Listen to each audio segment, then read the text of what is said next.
Le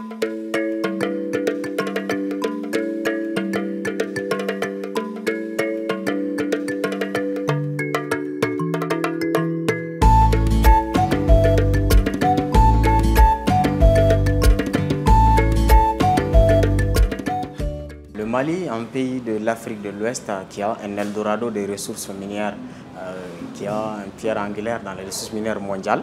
L'Afrique de l'Ouest, à elle seule, englobe déjà les 3 premiers producteurs de l'or. Le Mali arrive en deuxième position en 2022. Ça, c'est déjà un avancement avec 101,7 tonnes d'or selon Gold Council.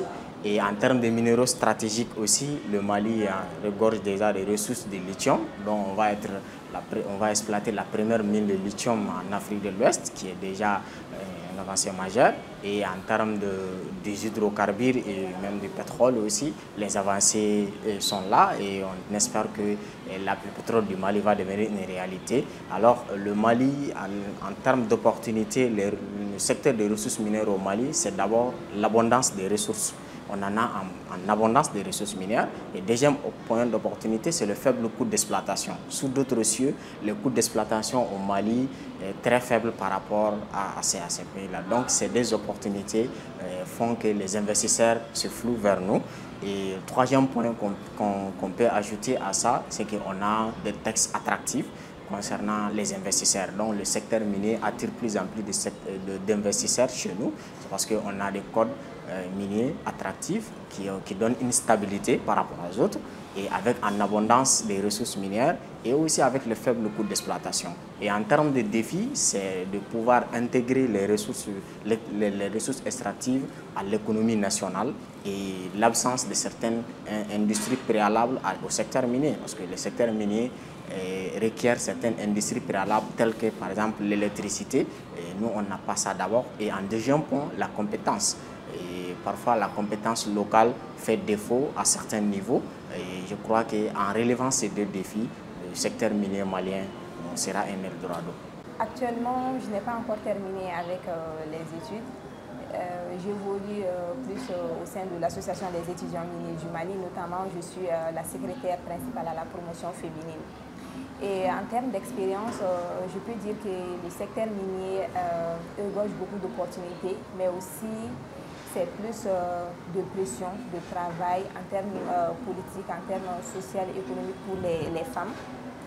Et de ce fait, il est important de relever les défis face à ces barrières-là. Donc du coup, le plus important, c'est de toujours être à la hauteur, de toujours s'affirmer. Et en termes de compétences aussi, et il est nécessaire d'être compétent sur le terrain parce que le secteur minier demande beaucoup de compétences, comme je l'ai dit, et aussi d'exigences. C'est à travers l'association aussi que j'évolue en aidant nos jeunes sœurs, ces jeunes femmes aussi qui veulent intégrer ce secteur-là et puis devenir des femmes ingénieures dans ce domaine-là.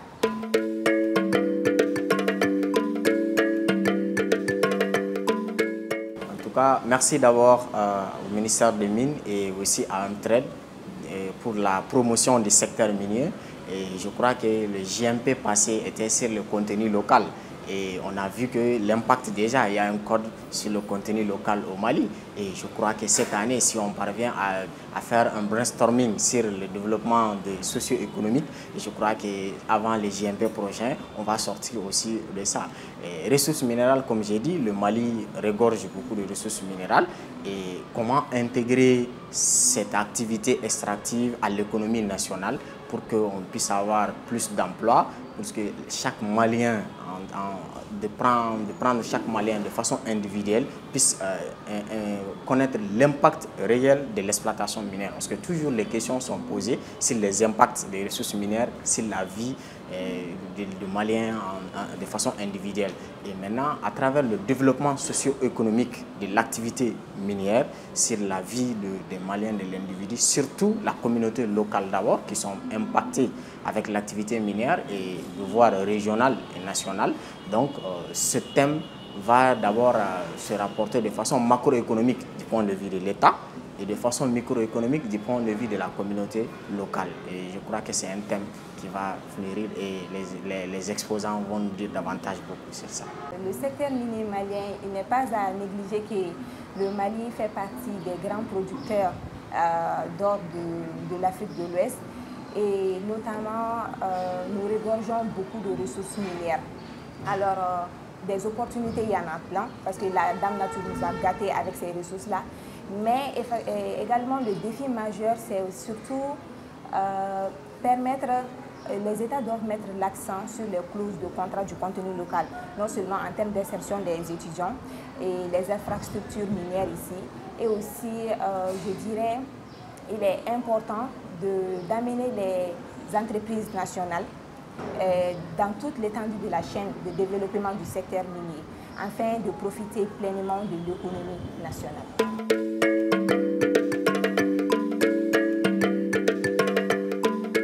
Alors, les JMP ont toujours été un point propulseur pour nous. Les JMP 2021 déjà a été un point culminant pour nous. Je venais d'être secrétaire général, alors les JMP vont être organisés. J'ai tout de suite écrit votre CEO, M. Dan, et qui m'a mis en contact avec Madame Bintou Sako, et à travers ça, on a pu rencontrer les décideurs miniers. D'abord, les JMP vont nous permettre d'être en contact direct avec les décideurs miniers, de leur dire nos différents problèmes et comment solutionner aussi, et proposer aussi des solutions s'ils en demandent. Et à ces JMP qui parlent de développement socio-économique, je crois que nous sommes les plus impactés parce que nous sommes les jeunes et nous sommes le futur de ce secteur minier, et l'Emtrade et le ministère ont fait confiance à l'association cette année de nous accorder toute une session lors de ces JMP, qui est une première, qui est à féliciter parce que ça montre qu'ils font confiance à la jeunesse, ils font confiance aux jeunes qu'ils ont formés, et lors de ces sessions-là, nous allons montrer au monde entier que le Mali regorge des talents jeunes au Mali qui peuvent relever tous les défis à tous les niveaux du secteur minier. Et après ça, nous avons quelques problèmes, peut-être à travers les JMP, on va exposer ces problèmes-là pour faire des brainstorming là-dessus, pour avoir des solutions telles que les problèmes de stage, les problèmes d'insertion professionnelle et aussi certains problèmes de certaines capacités, capacity building, si vous voulez. Les ressources minérales et développement socio-économique, alors de façon générale, ici à l'Afrique de l'Ouest, on sait que nous regorgeons vraiment beaucoup de mines. Non seulement la dernière pépite du Mali qui sera basée sur le lithium, mais aussi dans d'autres pays, les opportunités n'en manquent pas. Et le développement, il est vraiment important d'amener ces États africains, notamment les pays de l'Afrique de l'Ouest. Non seulement on détient avec les 1 tiers, comme je l'ai dit tantôt, les 1 tiers en termes d'activité de gaz et aussi de pétrole, il est important de maintenant s'insérer plus au niveau développement local surtout. C'est ce que j'ai dit, au niveau développement local, pour mieux faire profiter de ces ressources-là de façon nationale. Alors, c'est plus le fait de faire entendre le cri de cœur, de faire voir notre perspective à la nation, et notamment avec notre session qui sera sur les jeunes professionnels.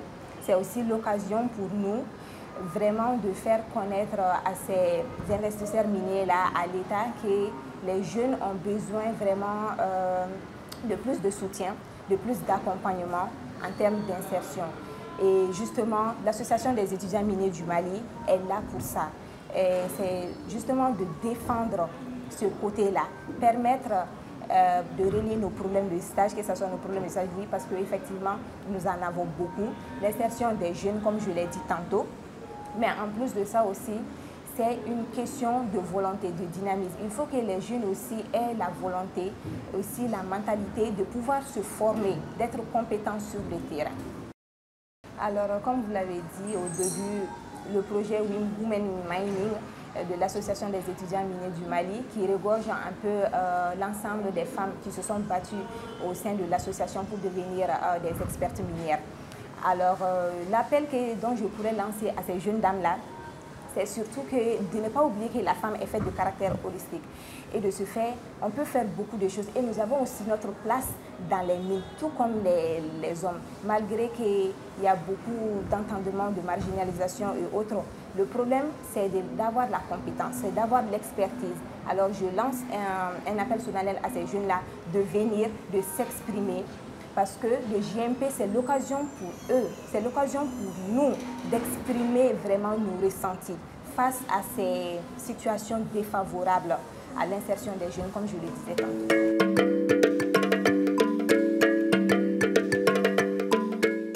Alors, je lance un appel à tous les acteurs qui interviennent dans le secteur minier, que ce soit les entreprises privées maliennes, les entreprises étrangères qui sont là, les décideurs miniers, de venir au JMP parce que c'est le carrefour des acteurs du secteur minier. C'est dans les JMP qu'on va discuter le futur du secteur minier du Mali et je crois qu'on est à la 10e session. Et d'après les Bambara, Santan Falguin, Nima Falkamena Sira Farachamano, quelque chose qui est répété jusqu'à 10 fois. Je crois qu'il y a de l'espoir dans ça, il y a du sérieux dans ça. Donc nous lançons un appel à tous de prendre part au JMP et de sponsoriser les différentes sessions et de venir au secours des jeunes, comme ce que Amtrade a fait en faisant confiance aux jeunes.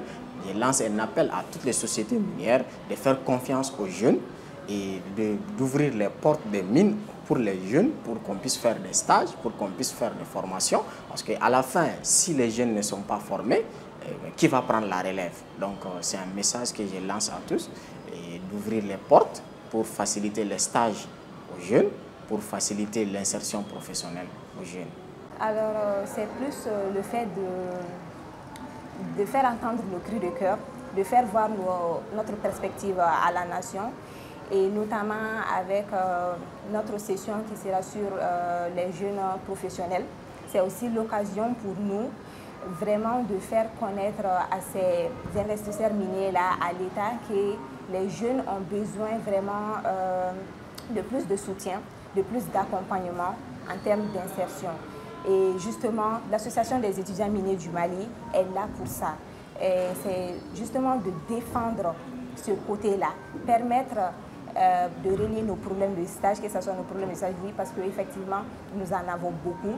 L'insertion des jeunes, comme je l'ai dit tantôt, mais en plus de ça aussi, c'est une question de volonté, de dynamisme. Il faut que les jeunes aussi aient la volonté, aussi la mentalité de pouvoir se former, d'être compétents sur le terrain. Alors, comme vous l'avez dit au début, le projet Women in Mining de l'Association des étudiants miniers du Mali, qui regorge un peu l'ensemble des femmes qui se sont battues au sein de l'association pour devenir des expertes minières. Alors, l'appel dont je pourrais lancer à ces jeunes dames-là, c'est surtout de ne pas oublier que la femme est faite de caractère holistique.